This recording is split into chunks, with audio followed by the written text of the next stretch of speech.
So in today's video, we do have to talk about something pretty serious, but at the end of the video, we're going to be having some fun. We've got some new things to put on the setup, and we're going out camping to test all the new gear, the fridge, the drawers, everything. So stick around till the end. A few months ago, back in February, you might have noticed that I made a video on my new 12-volt setup on the car. This included a 110 watt Kings panel, 1500 watt Kings inverter, and a 20 amp MPPT solar controller. Now, I bought all these items from 4-wheel drive Supercenter just before Christmas.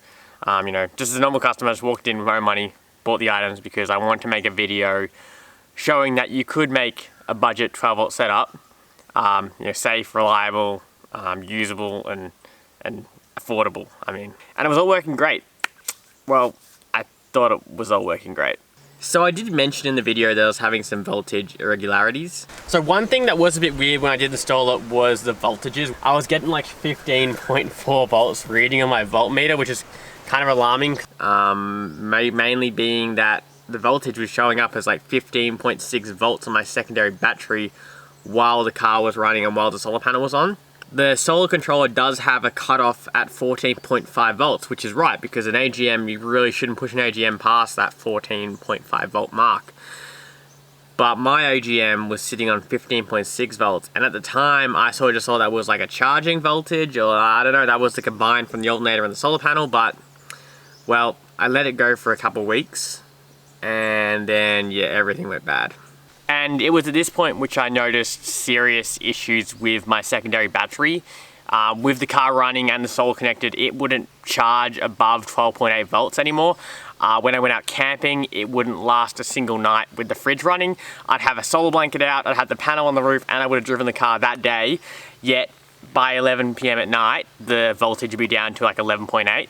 And usually, I'd get a good couple days out of this system with not even a panel on. So I knew something was seriously wrong with the battery at this point. And it was at this point that I'd realized that my battery had in fact dropped a cell. So now I was stuck with, 140 amp hour AGM battery that's, only a little over 2 years old, that was dead, and also a defective solar controller. And now, yes, I bought a $50 MPPT controller. Like I had suspicions of this controller from the start. Back in the video, I actually said that this item is probably the only item I'm slightly worried about. I just didn't think about the ramifications for my secondary battery, which it's a giant 140 amp hour AGM battery. That's, a little over 2 years old, and I like to think I treat it pretty well. Like, I've never let it, run fully dead. It's probably even hasn't done too many bad cycles. So yeah, I was pretty upset that it was dead, but I was more upset, I guess more sort of disappointed that I made a video telling everyone that, these are good, they work, look at me, it worked for me, it can work for you. And then it ended up getting a faulty unit, and it killed my battery.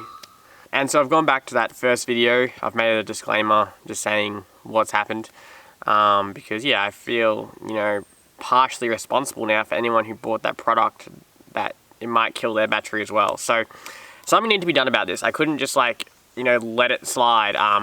So I've immediately got in contact with Kings, because not everyone's going to see this video. Not everyone's going to see that I had a problem with this, unit. So if it needs to be recalled or whatever, like, I wanted Kings to know that there's a product out there that's potentially killing people's batteries. And some of you might also notice that 4-wheel drive Supercenter or Kings actually commented on that original video of all their 12-volt gear in it. So when I reached out to them, they knew exactly who I was. They knew about the channel, and they most likely knew that I would have definitely made a video about this whole event.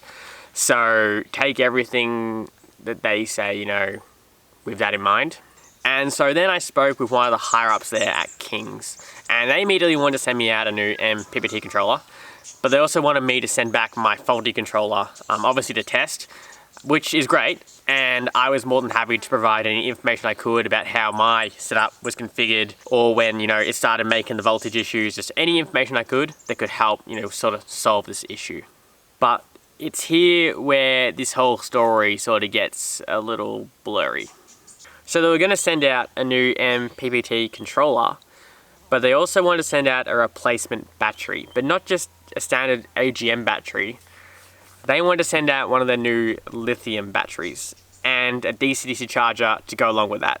So I immediately sort of thought, okay, this seems a bit like special treatment. I wasn't sure how I felt about accepting them in the context of this situation. I didn't want them to think, you know, by me accepting them, I was going to stay quiet or not mention the fact that the controller killed my battery. So I asked them, okay, well, if I didn't have the YouTube channel, if it's just like a normal customer putting in a warranty claim, would they be compensated for the loss of their battery if their solar controller, you know, overvolted just like mine? Which, to my surprise, they said yes, the battery would be compensated. They said it probably wouldn't be a lithium one, but they would get compensated a battery, which I think that's great. That's great news if that's true. I feel like that's really hard to actually sort of do, because how do they, like, what, are they testing the batteries before they send out a new one to a customer, like to double confirm they're actually dead? I don't know how the exact warranty system works, but that's great if they do warrant it. But yeah, I felt uncomfortable taking it if, you know, only I'd get that special treatment, but someone else who might have bought the controller after watching my video and then killed their battery doesn't get a replacement battery as well. So yeah, take that info as you will, but in my case, they saw value offering me lithium because they said I could test it. I think it's probably a bit of that, but also a bit that, you know, the channel's got a bit of exposure, so that's probably another factor. And so I had two options. I either don't accept the replacement battery and I then go out myself and buy a new battery, which I'd probably be buying a lithium because I think that's the future. Or I accept King's replacement battery with the DC-DC charger, and I am now seen as the sellout to King's guy, or, you know, I'm bowing down to the corporate overlords of King's. So yeah, you can see my sort of ethical dilemma. You know, this whole sort of, the whole project, the whole idea behind this video was to make this 12-volt setup not from a YouTuber's perspective like mine, but from just a normal consumer's perspective, like what I would do, what I would buy if I didn't have the YouTube channel. And I bought all that gear as a customer, not as a YouTuber. And if I went out and bought a product and it killed my battery, you're goddamn right I'd want compensation. And I'm pretty sure all you out there, if you're in the same situation, you'd want compensation too. It's not like I got those products as freebies. I went out to the store and bought them with my own money. Of course I want compensation. It obviously just makes it harder because, you know, I'm in a YouTube channel, and if I get anything for free, it looks like I'm selling out or, you know, bowing down or whatever, but I'm not. It's this 12-volt series is to do the setup how I would have done it before, you know, the YouTube channel existed. So I accepted it, but I accepted it as a replacement, as a replacement to get me back out camping, using my fridge again, to get me a battery again. And yes, I know King's has a bad rap, and I feel like it's almost career suicide to go anywhere near their brand. And trust me, there is no benefit to me personally using King's. If I wanted to, I'm sure I could get myself a very nice $3,000-$4,000 system, 12-volt system in the 80 series. But how many times have you seen a $4,000 12-volt system on YouTube? They're great, and, you know, if money wasn't a factor, I'd love one. And the tech's awesome, and they're really cool, and I respect them. But there's been so much of it done on YouTube, and I just feel like people want to see, or I want to see, I'd love to see a setup that's, you know, safe, reliable, but also affordable. And it can be done. You don't need to spend $4 or $5 grand to get a 12-volt setup. And, you know, that's what we did on Liam's car. We did a real budget system, and it performs flawlessly. It still amazes me to this day how well his 12-volt system works. He's now got a fridge in it, and it's just a no bullshit, no fancy this, fancy that. It just works. It gets him out camping. It keeps his beers cold, and he loves it. Not everyone wants to spend $5 grand on a 12-volt setup. Some people would much rather spend that money and you know, go away with their girlfriend to Bali, or buy a house, or or do anything like that. I'm not knocking people that spend a lot of money on their cars. I've spent a lot of money on my car, but it's just, I'm making this particular series for the common man that just wants, you know, a budget 12-volt setup, but can still do all the cool things that an expensive one can. So I hope you don't see this as me, you know, snugging up to Kings. This is me as a customer getting a warranty claim for a faulty MPPT controller that ended up killing my battery. And I'm more than happy to test the new lithium battery. I think it adds value to the new 12-volt setup as, you know, the whole sort of 12-volt world in the cars heads towards lithium. But I'm going to be treating it as if it was my own battery. And if any issues go wrong with it, I'm going to be blowing the whistle straight away. And as much as, you know, brands make up a small, you know, part of our channel's livelihood, the minute the truth isn't told is the minute the channel loses its respect, it loses its integrity. And I'd rather never get a freebie and be every company's worst nightmare than lose the channel's respect and the channel's integrity. So I'm super excited to try lithium. I think it's going to be great, and I'm fortunate enough to be one of the first channels to actually try out one of the King's lithium batteries on YouTube and actually review it. So we have a good opportunity here to make, you know, something good out of a bad situation. So tying this back to the first video, getting products for free is great, but if you can do it in a way that only has products that are actually worthy enough of being on your four-wheel drive, then I think we're doing it right. So, MPPT controller. I don't know if you're from a bad batch or what, but unfortunately, you won't be going back in the car. And I know Liam still runs a King's MPPT, but it looks a hell of a lot different to this, and it's a few years older, but he has no reason or plans to change his out. But unfortunately, even after your replacement, I don't think I'm going to have you back in the car. But for your guys' sake, we will actually test this replacement model and see if it does work. But I think now I'm going to use the DC-DC charger to take in the solar input instead of using an air singular MPPT controller. But if we were to go back in time, you know, when my AGM battery was still alive and before the solar setup and all that occurred, I would have still bought the 110 watt King's solar panel. I would have still bought the 1500 watt King's inverter, but I wouldn't have bought the MPPT controller. Instead, I probably would have bought the Victron Smart Solar MPPT Reg, which has, you know, a Bluetooth app. You can look at graphs and look at all the data, but it obviously costs a lot more and is a bit out of the scope of that budget 12-volt video. So I love budget gear. I love making videos about budget gear. I think it's relatable because, let's be frank, not everyone has 3 to 5 grand to spend on a 12-volt system. I think 12-volt systems can be done safely, reliably, and affordably using the right products for your setup.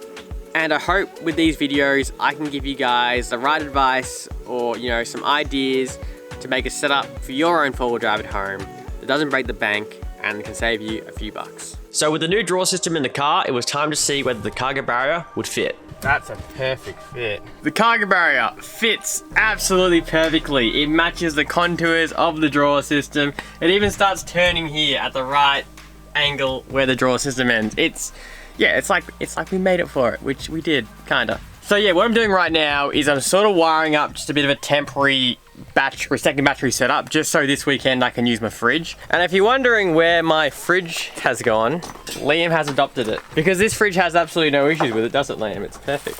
No, it works fine, so we figure I might as well just keep it in this car. So Liam's gonna be doing the ultimate stress test on this, so we'll see how it lasts. And I know this looks pretty scuffed, but it's very temporary. That's what I say about everything. But this is temporary, I swear. I've just temporarily strapped in this battery so it's not going anywhere. And I've wired on a fuse block on top just so I can put in my subwoofer, my front panel wiring for my sort of front dash panel there, and of course wire in the fridge. And then there's just our temporary PWM solar plugged in, so now we're getting a solar feed off the panel up there. And I just plugged in the fridge for the first time. Oh, we're on. So I can definitely see why a lot of people use these King's battery boxes. I mean, I used one for years. They are super easy. The fact that it is the top half is isolated from a little isolator switch. It's just ready to go. It's just easy. So this will be my little setup just to get the fridge going, and for the first sort of weekend of me having it. And then obviously got to think hard on how I'm going to design the proper 12 volt setup to include the inverter, obviously the Raspberry Pi, and all that fun 12 volt gear. So, but there it is. Oh, my indicator's popped out. Two other things. Yeah, perfect. This is our food one, and that's our drink one. Yeah, this is nice. This is so good. I need this.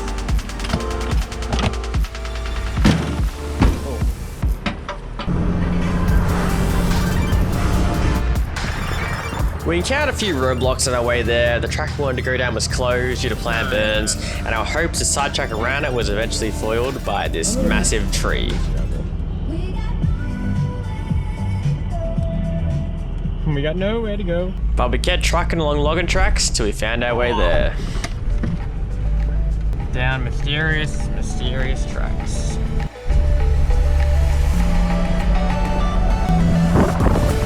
There's nothing quite like exploring a new place for the first time. The sun was out, the weather was good, we had a fridge full of food, and there was not much else you could ask for.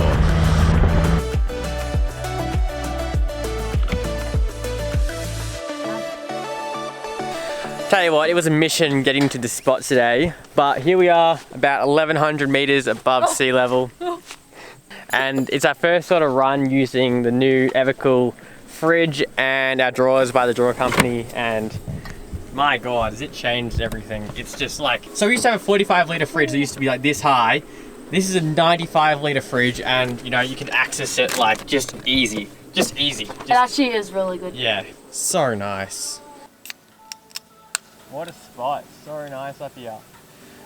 So thank you all so much for watching. I just had to get all of it out there in the open so you guys knew what was going on when I start my new Lithium 12 volt build in the car now. It's gonna be super exciting, and it's given me a whole new motivation to make this, really budget, affordable, but also, safety. Safety is gonna be a big factor in this build as well. And just reliability, and I've also ordered a bunch of cool little gizmos to go in it. It's going to be an awesome setup, and I've got some real big plans for the inside of the 80 series. So yeah, I hope you subscribe, I hope you follow along with the build, and yeah, we'll see you guys next Sunday.